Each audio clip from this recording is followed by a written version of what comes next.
नमस्कार साथियों, प्यारे भाइयों बहनों, कैसे आप सब? ठीक ठाक। आप सभी लोगों का स्वागत है आपके प्यारा सा चैनल केमिस्ट्री पॉइंट पूर्णिया में। साथियों, मैं प्रदीप सर। आज हम आपको बताएंगे एलिमेंट का लेक्चर का अगला सीरीज। देखिए, एलिमेंट लेक्चर का अगला सीरीज हम आपको कहां तक बता चुके हैं, ये अगर आप नहीं देखे हैं तो जरूर एक एक करके देख लीजिएगा। बहुत शॉर्ट वीडियो में रहता है, बहुत ज्यादा नहीं, 5-7 मिनट का वीडियो रहता है। उनको आपको देखना है शुरू से अंत तक और उनके बारे में जानना है।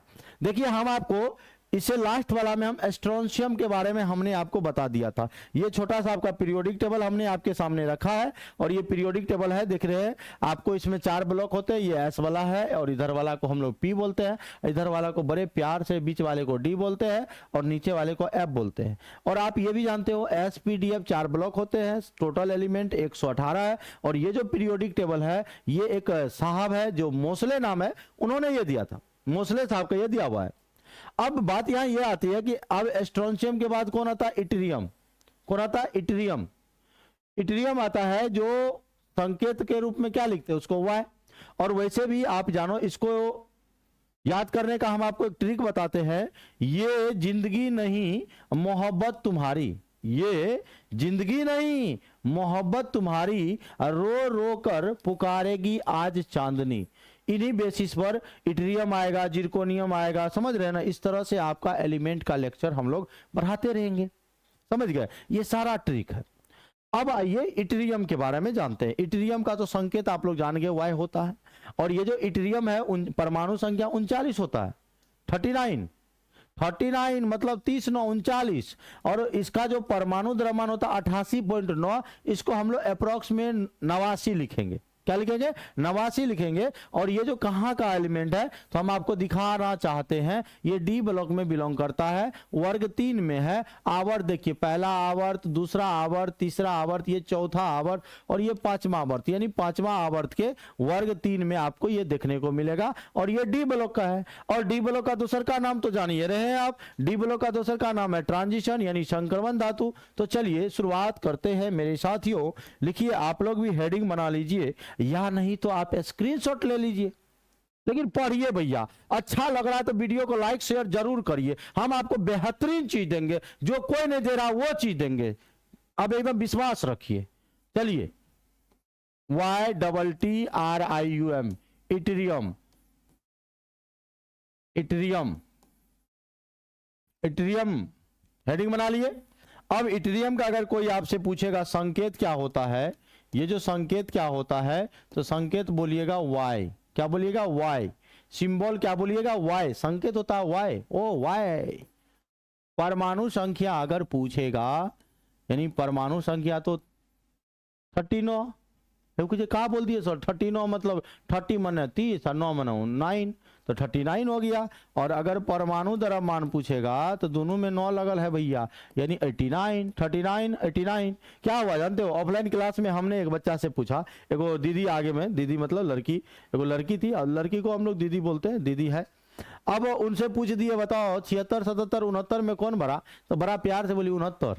समझ रहे हैं? तो इसलिए बड़ा ध्यान से देखिएगा, दोनों में 9 है, 89 है और ये 39 है। समझ रहे हैं? अब इसका परमाणु संख्या के आधार पर आप इलेक्ट्रॉनिक विन्यास निकालिए। तो इसके नजदीकी नोबल गैस कौन है? इसके नजदीकी नोबल गैस 36 वाला है, वही क्रिप्टॉन। हाँ, होता है ना, helium, neon, argon, krypton, xenon, रेडन। Helium, neon, argon, krypton, xenon, रेडन। तो हीलियम, नियॉन, आर्गन, क्रिप्टॉन 2 10 18 36, यानी क्रिप्टन वाले को अपन घेरेंगे।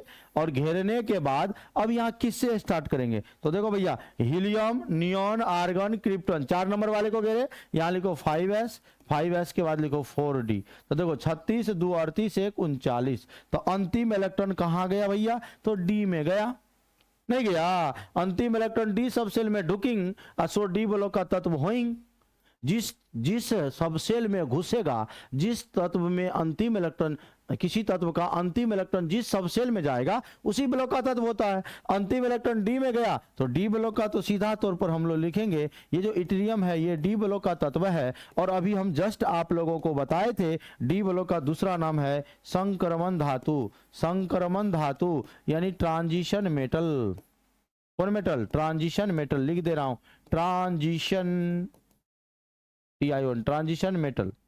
अब ये देखो इसका संयोजी इलेक्ट्रॉन हो जाएगा 2 1 3, तो संयोजी इलेक्ट्रॉन यानी वैलेंस इलेक्ट्रॉन जो बाह्यतम कक्षा में इलेक्ट्रॉन उपस्थित है वो 3 हो जाएगा। तो संयोजी इलेक्ट्रॉन आपको किसको बताता है? वर्ग को बताता है, यानी ग्रुप को बताता है। तो ग्रुप 3 में ये आपका इट्रियम है, और अभी हम आपको आवर्त सारणी में दिखाए थे। और संयोजकता की बात करते हैं तो वैसे हालांकि यानी वैलेंसी, हालांकि आपका डी ब्लॉक का वेरिएबल वैलेंसी होता है, तो इसको वैलेंसी 3 होगा। और बाह्यतम कक्षा क्या है भैया? आउटर मोस्ट ऑर्बिट क्या है? तो बाह्यतम कक्षा इसका क्या है? 5 है, तो यानी ये आपके 5 है, तो ये आवर्त हो जाएंगे यानी पीरियड हो जाएंगे। तो जब भी आपको इट्रियम को खोजने का मन होगा तो कहिएगा चलो चलो कहाँ, तो 5वें आवर्त में चलो। वर्ग कितना? तीसरे वर्ग में चलो। और ये डी ब्लॉक का है, संक्रमण धातु है, और ये धातु है, समझिए रहे। और धातु है तो कौन अवस्था में होगा? तो ठोस अवस्था में होगा, यानी सॉलिड स्टेट में होगा। समझ में आ रही बात? तो ये जो इट्रियम है आपका ये सॉलिड स्टेट का, हाँ सॉलिड स्टेट में होता है ना, कोई दिक्कत नहीं है। तो इट्रियम के बारे में ये इतना जानकारी था जो आपको याद रखना है, समझ रहे हैं। देखो भैया पढ़ने के लिए कहते तो पढ़ता नहीं है, लेकिन स्टेटस हम देखते हैं एकदम पूरा, कुछ हो ना हो स्टेटस लगाता है। हाँ, पिस्टल से महंगा तेरा लहंगा लाऊंगा, वाह रे मेरे शेर, पिस्टल से महंगा तेरा लहंगा लाऊंगा। माँ बाप क्या है ना, कहते ना माँ बाप के कमरे में छूटे चाहवा और बेटा खचे मस्ताबा, वाह। माँ बाप के नाम लतीफ हती, बेटा के नाम कदीमा, समझे। माँ बाप घूमे अनरिया में, बेटा के नाम पावर हाउस। तो ये सब काम नहीं करिए, सीधा पढ़ाई पे ध्यान दीजिए और पूरा इट्रियम सबको पूरा पढ़ लीजिए। अभी 39 एलिमेंट का लेक्चर हमने आपको अपलोड कर दिया है, लगातार इसी तरह से हमने कसम खाई है 118 एलिमेंट के बारे में आपको बताएंगे और सभी के बारे में कंप्लीट आपको जानकारी देंगे। ठीक है, तो आज के लिए इतना ही। जय हिंद, बाय बाय।